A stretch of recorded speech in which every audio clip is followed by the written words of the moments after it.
Quand avez-vous eu affaire à un commercial, un vrai vendeur pour la dernière fois? Et surtout, êtes-vous vraiment certain d'avoir pris vos propres décisions en son contact? Plus jeune, j'ai vécu une expérience qui m'a marqué. Je venais de faire un achat significatif, où j'étais plutôt heureux, avec un vendeur. Et quand je suis rentré chez moi, je ne saurais pas vous expliquer quoi, mais j'ai senti que quelque chose n'allait pas. J'ai senti que je n'avais peut-être pas fait le bon choix et que surtout, ce choix, c'était peut-être pas le mien. Et si c'est quelque chose qui vous est arrivé aussi, vous inquiétez pas, c'est normal. Vous avez été peut-être victime d'une méthode de manipulation d'un commercial peu scrupuleux. Parce que chaque jour, des commerciaux d'élite s'entraînent à perfectionner leurs techniques pour influencer vos décisions. Et sans que vous ne le sachiez, ces commerciaux parviennent à hacker votre cerveau. Sauf qu'aujourd'hui, je renverse la situation. Je vais démasquer ces pratiques et vous révéler 9 techniques de manipulation commerciale dont vous allez peut-être être victime pour que vous puissiez les détecter et surtout vous en défendre pour reprendre le contrôle de vos propres décisions. Alors j'imagine que vous devez trouver ça drôle, un commercial qui vous donne les méthodes pour vous protéger des commerciaux. Sauf qu'en fait, je trouve qu'il y a des méthodes qui sont allées trop loin et je me dis que naïvement, si je les démasque, je vais vous permettre de vous en protéger, que vous repreniez le contrôle effectivement et surtout qu'elles n'arrivent plus. C'est l'objectif de cette vidéo qui, pour une fois, n'est pas pour les commerciaux. Et d'ailleurs, bonjour à tous, je m'appelle Quentin Nespa. Ça fait 5 ans maintenant que je forme les meilleurs commerciaux de France à des méthodes performantes, mais aussi responsables vis-à-vis des prospects. Et à côté de ça, je fais ces vidéos pédagogiques gratuitement sur YouTube, qui ont maintenant d'ailleurs été vues près de 2 millions de fois, c'est assez incroyable. Donc j'ai l'impression que ça aide, et que ça aide surtout les commerciaux qui veulent faire du bon travail et dépasser leurs objectifs. Tout ce qu'il y a à savoir sur ces pratiques qui fonctionnent et qui sont intègres est dans la description. Ok, donc on commence avec la fausse alternative. La fausse alternative, elle consiste à vous poser une question qui vous laisse le choix, mais en fait qui referme le champ des possibles, qui restreignent ce champ sur seulement 2 choix. On le voit sur l'image ici, la vache a l'impression de pouvoir aller à gauche ou à droite, sauf que les 2 chemins mènent à la même chose, c'est à l'abattoir, ce qui est quand même pas très cool, et on n'a pas envie d'emmener nos clients à l'abattoir. Donc l'idée c'est d'offrir 2 choix pour orienter vers l'option souhaitée, tout en donnant une illusion de contrôle. Donc le principe ici, il est simple, vous avez déjà peut-être vécu ça, c'est que le commercial, au lieu de vous demander si vous voulez acheter, il va partir du principe que vous voulez acheter. La question qu'il va vous poser, c'est est-ce que vous voulez plutôt en bleu ou en rouge? Ou il va vous demander est-ce que vous voulez plutôt lundi ou mercredi la livraison? Voilà, des choses comme ça qui vous offrent en fait une alternative qui n'en est pas une, puisque dans les 2 choix, vous devez acheter, entre guillemets. Donc quand vous voyez quelqu'un qui fait ce genre de choses alors que vous n'avez jamais signalé votre intention d'achat, vous comprenez qu'il est dans une posture de manipulation et du coup ça doit être un signal pour vous que vous n'êtes pas dans une relation saine. Il faut y faire attention. Un exemple donc, que je vous ai donné, bon monsieur, est-ce que vous voulez commencer lundi ou plutôt mardi? Quelqu'un qui vous fait ça, faites-y attention. Deuxième méthode, c'est ce que j'appelle le harakiri commercial. Et là, typiquement, ce qui va se passer, c'est que le commercial va choisir un des produits qu'il a dans son catalogue ou sur lequel vous vous penchez et qui veut pas vous vendre. Il va prendre ce produit et il va en dire du mal. Alors pas trop, mais il va en dire un petit peu du mal. Alors pourquoi il fait ça? Tout simplement pour que vous disiez, tiens, ouais, lui il dit du mal d'un de ses produits, c'est un commercial honnête, pour derrière pouvoir vous vendre ce qu'il veut vraiment vous vendre. Donc le cas typique, c'est quelqu'un qui va dire, ok, pour être honnête, moi j'ai essayé ce produit, j'ai pas trop compris pourquoi c'était aussi cher, je vois pas forcément l'utilité. Par contre celui-là, c'est vraiment un bon choix et en plus je pense que le rapport qui a été pris il est incroyable si vous voulez faire ABC. Voilà, c'est un exemple. Il prend un produit, il tabasse devant vous, vous vous dites tiens, c'est quelqu'un qui a l'air honnête et ensuite il va pousser une recommandation que vous serez beaucoup plus enclin à suivre que s'il n'avait pas fait ça. C'est quelque chose qu'on va aussi beaucoup voir dans les restaurants. Pour les amateurs de resto, ça arrive qu'il y ait des personnes qui disent ah non mais ce vin, parfois il nous est retourné ou moi personnellement j'aime pas trop et hop, il vous redirige vers une autre bouteille de vin sur laquelle il fait probablement plus de marge. Si vous sentez ce genre de choses de manière non honnête, méfiez-vous. Alors ce qui est délicat avec le harakiri commercial, c'est que ça peut être fait de manière complètement honnête. C'est-à-dire qu'il y a un commercial qui voit que ce produit n'est pas pour vous, que ça correspond pas. Il va vous l'expliquer pourquoi ça correspond pas. Il va pas forcément en dire du mal. En tout cas, il va vous conseiller de ne pas le prendre et ensuite vraiment vous donner son avis sur ce qui est le mieux pour vous. Et là, ce qui est difficile, c'est de savoir si on est dans une démarche honnête ou si dans une démarche de manipulation. Mais généralement, ça va avec tout un profil et une attitude qui, je l'espère, vous saurez détecter. De manière générale, ça doit allumer une alarme. Attention au harakiri commercial. La question qu'on peut se poser, c'est quel est son intérêt à parler d'un produit qui ne veut pas nous vendre? La plupart du temps, le commercial va directement vous emmener sur ce qui semble le mieux convenir à votre situation, tout simplement parce qu'il ne veut pas vous faire perdre votre temps, qui lui donne de la valeur, qui respecte ça, tout simplement. Alors la manière de hacker votre cerveau, la troisième, elle se base sur ce qu'on appelle l'effet de contraste. L'effet de contraste, en fait, c'est quand notre perception d'une chose a été influencée par une autre chose vue ou dite auparavant. Par exemple, on va présenter une option ou une chose ou un produit qui n'est pas très avantageux, mais vraiment pas du tout, on va dire que c'est un 2 sur 10, et derrière, on va présenter un 5 sur 10. Et tout à coup, puisqu'on a vu le 2 sur 10 avant, le 5 sur 10 va nous paraître beaucoup mieux, et ça va être une alternative qu'on va envisager. Et c'est un petit peu ça que je montre montre et j'aimais bien ce schéma avec les deux points noirs que vous voyez. En fait, c'est une illusion d'optique. Le point noir à gauche, il nous semble plus petit parce qu'il y a 5 gros points verts tout autour de lui. Et du coup, en comparaison, il nous semble plus petit que l'autre point noir qui, lui, est entouré de petits points verts. Et donc, il nous semble plus gros que le point noir qui est à gauche. C'est qu'un effet de contraste. Et il y a une technique très connue dans le milieu de l'immobilier qui consiste à faire ça. Donc, je vous la donne aussi et comme ça, vous pouvez vous défendre. C'est des agents immobiliers qui vont d'abord vous emmener, quand vous cherchez un appartement, dans des appartements vraiment nuls. Ils savent que vous n'allez pas aimer. Et juste derrière, ils vont vous amener dans un appartement franchement moyen. Sauf que l'appartement franchement moyen, après être passé par l'appartement nul et complètement délabré, il va vous paraître tout de suite beaucoup mieux. Forcément, avec tous les inconvénients de l'appartement que vous aurez vu avant, dans lequel il y avait quasiment pas de fenêtre, qui était très bas de plafond, avec des travaux énormes, des risques d'instabilité, une copropriété qui n'allait pas, bah forcément l'autre appartement qui avait aussi ses défauts, qui était peut-être au premier étage, directement sur la rue, et un peu en meilleur état, tout de suite vous allez dire waouh, c'est vrai que ça n'a rien à voir, c'est beaucoup mieux. Et ça, malheureusement, ça va influencer votre décision d'achat. Donc faites très attention quand vous travaillez par comparaison, parce que ça peut influencer négativement et ça peut vous faire prendre une mauvaise décision. Et ça, parfois, c'est maîtrisé, c'est contrôlé, c'est calculé par les commerciaux, par les vendeurs auxquels vous avez affaire. Donc il faut faire hyper attention. Autrement dit, si j'ai dans la poche quelque chose de franchement moyen à vous vendre, je vais me débrouiller pour vous montrer quelque chose d'encore plus nul d'abord, et ensuite je vais vous montrer la chose moyenne. L'effet de contraste, qui est un hack qui est utilisé contre vous, avec un autre hack qui s'appelle le biais d'ancrage, et vous allez voir tout à l'heure en quoi les deux sont liés. En attendant, j'aimerais vous parler du pied dans la porte, la technique du pied dans la porte avec notre cher Jean-Claude Convenant. Le pied dans la porte, c'est basé sur des études psychologiques, j'en ai lu quelques-unes, je vais vous y faire accéder puis vous les avez dans les sources, mais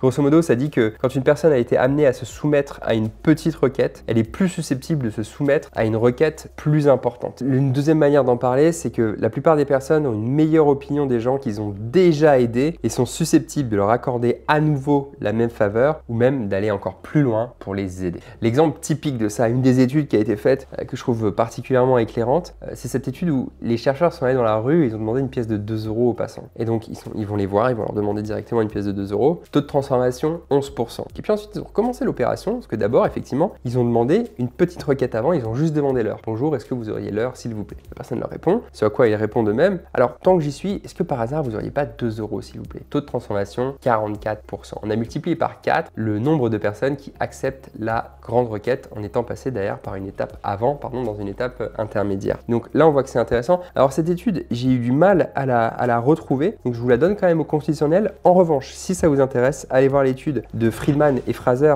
des années donc en 1966, dans laquelle il y a tout un papier qui est disponible et que je vous mets évidemment dans les sources. Donc l'étude de 66, elle concerne des gens à qui on a demandé on voulait leur faire mettre des pancartes pour inciter les automobilistes à rouler moins vite dans leur jardin. Et donc en fait, ce qu'ils ont fait, c'est qu'ils sont d'abord allés leur demander est-ce que c'est possible de mettre un petit autocollant sur votre boîte aux lettres, juste pour signaler de faire attention sur la route. Et puis ils sont revenus une semaine plus tard et leur ont demandé est-ce que c'est possible de mettre ce panneau dans votre jardin. Et effectivement, le groupe auquel ils n'avaient pas fait la petite demande de l'étiquette avait accepté qu'à 16%. Et au contraire, ceux à qui ils avaient demandé de mettre l'étiquette et qui avaient accepté auparavant, ils ont eu 76% de personnes qui ont accepté. Donc c'est quand même assez significatif. Il y a plein de choses qui pourraient expliquer ça et on pourrait voir des défauts dans cette étude, mais bon, je vous propose d'aller la voir pour vous faire votre propre opinion. Je pense que dans l'idée, on a compris et c'était le hack numéro 4, le pied dans la porte. On arrive à plus de la moitié maintenant puisqu'on est au hack numéro 5 sur 8, c'est le leurre commercial.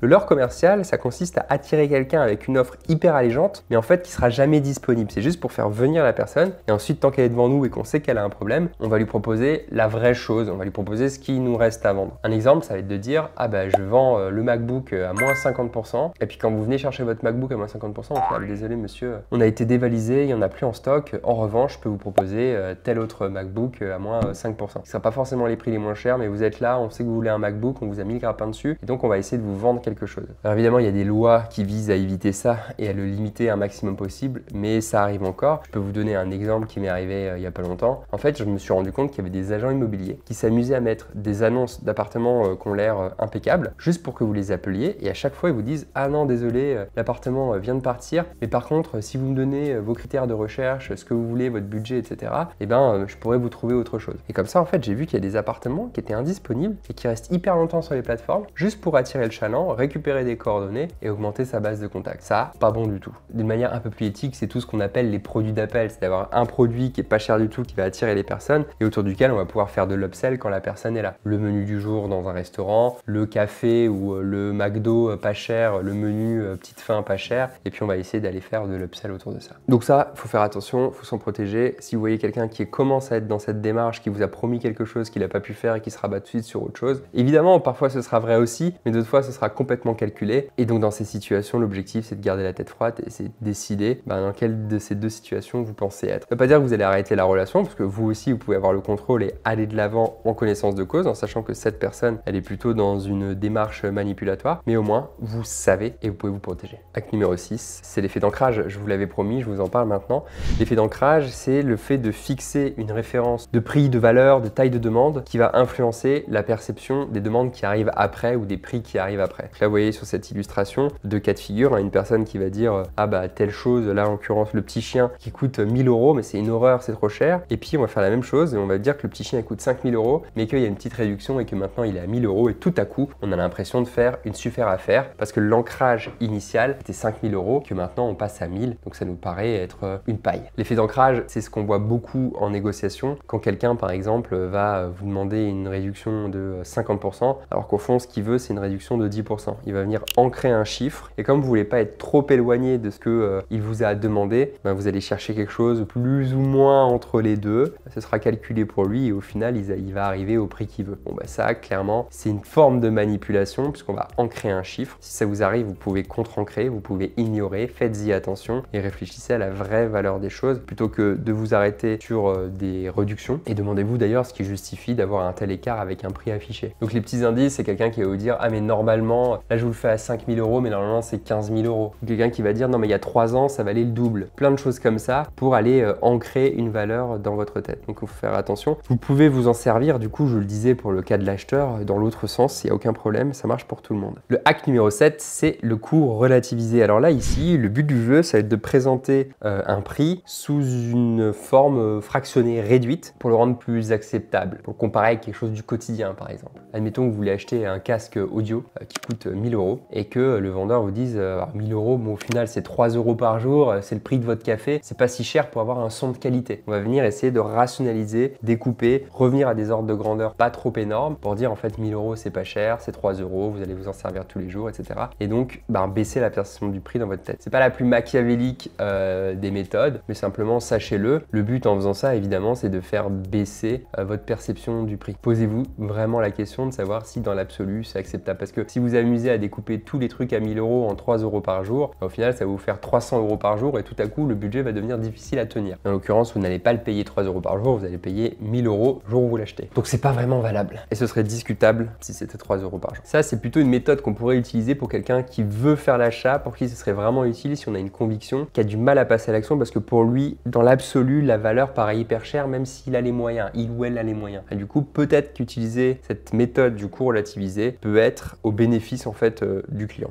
Pourquoi pas. En tout cas, quand on vous fera la méthode, vous saurez à quoi vous en tenir. Dernier hack, comment les commerciaux hackent votre cerveau. Le 8e, c'est le secret de Socrate. Le secret de Socrate. Donc là, ici, c'est simple. Le but, c'est de faire verbaliser ou confirmer plusieurs positions pour rendre difficile un retour en arrière. On va vous faire faire des petits oui. Petit à petit, on va vous dire, est-ce que déjà le design vous plaît? Oui. Ok, on continue. Après, est-ce que telle chose vous plaît? Oui. Et en fait, l'hypothèse derrière ça, c'est qu'en vous faisant dire plein de oui, le secret de Socrate, c'est 7 oui, je crois, à la suite, eh bien, les chances que vous vous engagiez sont énormes. Donc, si vous sentez quelqu'un qui vous fait valider, qui vous fait dire oui sans arrêt 3 fois toutes les 5 minutes, méfiez-vous, il est peut-être essayé en train d'appliquer une technique manipulatoire. Je ne sais pas si ça marche ou pas, mais ce qui est sûr, c'est un excellent indicateur pour voir si quelqu'un a des bonnes intentions envers vous ou pas. En tout cas, si quelqu'un a de mauvaises intentions, si jamais il l'utilise. Il y a des personnes qui vont le faire, encore une fois, de manière complètement libre et ouverte. C'est assez rare et surtout, vous allez nettement voir la différence si jamais vous arrive. Ce que je veux, c'est que vous ayez le signal. Le signal où quand quelqu'un qui vous fait reformuler, faire oui, faire valider sans arrêt des petites choses, des petits bouts,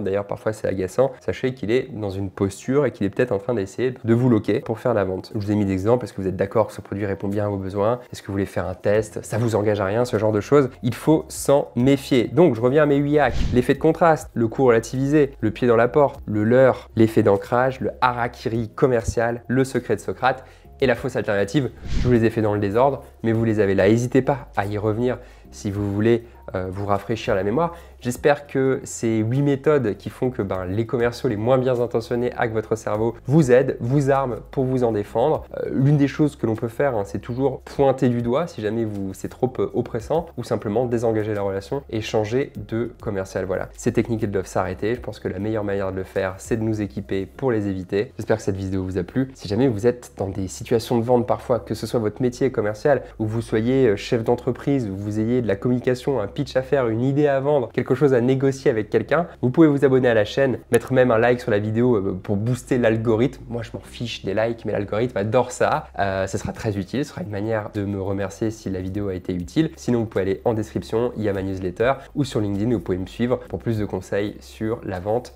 performante et responsable. Je vous souhaite de bonnes ventes à tous et je vous dis à la semaine prochaine.